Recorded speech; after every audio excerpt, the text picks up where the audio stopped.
मालेगांव महाराष्ट्र के मंत्री नीतीश राणे ने मालेगांव महापालिका के बिजली विभाग के कार्यालय में नमाज पढ़ने के मामले में कहा कि यह हिंदू राष्ट्र है, यहाँ ऐसा करने की अनुमति नहीं है। क्या इन लोगों को मालेगांव के विकास के लिए चुना गया है या जिहाद करने के लिए? जब इतनी मस्जिदें हैं तो वहाँ नमाज क्यों नहीं पढ़ सकते? उन्होंने मदरसों पर भी निशाना साधा और कहा कि मदरसे आतंकवादियों को बनाने के केंद्र है। क्या किसी मुस्लिम देश में भगवत गीता पढ़ने के लिए केंद्र बनाने की अनुमति मिलेगी? नीतीश राणे ने मालेगांव महापालिका में नमाज पढ़ने के मामले में कार्रवाई की मांग की। उन्होंने मदरसों को आतंकवादियों का अड्डा बताया।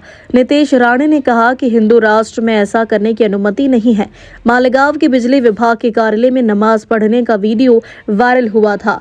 नीतीश राणे ने मुख्यमंत्री से मदरसे बंद करने की मांग की। इस मामले में 7 लोगों के खिलाफ मामला दर्ज किया। मालेगांव महापालिका के बिजली विभाग के कार्यालय में नमाज पढ़ने के मामले में महाराष्ट्र के मंत्री नीतीश राणे ने कहा कि यह हिंदू राष्ट्र है और यहाँ ऐसा करने की अनुमति नहीं है।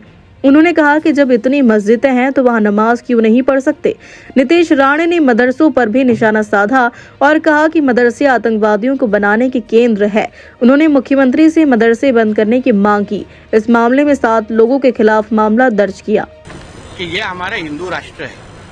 हमको इस राष्ट्र में इस तरीके का धर्म और जिहाद करने का किसी को परवानगी नहीं। जब भी मालेगांव में जब भी चुनाव चालू था तभी ये इस्लाम पार्टी जैसे लोग तभी चुनाव के पहले जय मीम और जय भीम का नारा देते थे और अभी चुनाव के बाद जय भीम किधर भी देखते हुए दिखानी है। इनको जब भी बैनर लगा फोटो लगाना है तभी वो टिप्पू का ही लगाते हैं। वहाँ किधर भी डॉक्टर बाबा साहब अम्बेडकर का फोटो लगाते हुए हमने देखा नहीं। मतलब चुनाव के पहले जय भीम और जय मीम, चुनाव के बाद सिर्फ जय मीम, उतना ही है इन लोग का। और ये सारे जो नाटक है ना, इन्होंने कोई इस्लाम राष्ट्र में जाके करना चाहिए। इनको डेवलपमेंट मालेगांव के डेवलपमेंट के लिए चुन के दिया है कि जिहाद करने के लिए चुन के दिया है?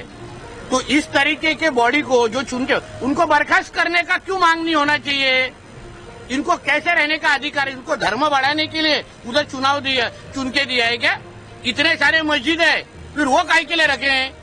उसमें कौन नमाज पढ़ेगा फिर? अगर इनको वहीं आकर नमाज पढ़ना है तो इसलिए महापालिका के अंदर जो डॉक्टर बाबा साहब अम्बेडकर जी के संविधान के माध्यम से जी चलती है, ऐसा कुछ भी अगर विषय होगा तो सरकार के माध्यम से हम जरूर कार्रवाई की मांग करेंगे। आप जहाँ के पालक मंत्री हैं वहाँ का एक वीडियो वायरल हुआ है 2 बच्चों को मारने का मदरसे के अंदर का, क्या कहेंगे? देखिए, इसलिए मैं बार बार कहता हूँ ये मदरसे जो है ना, ये आतंकवादी तैयार करने के अड्डे।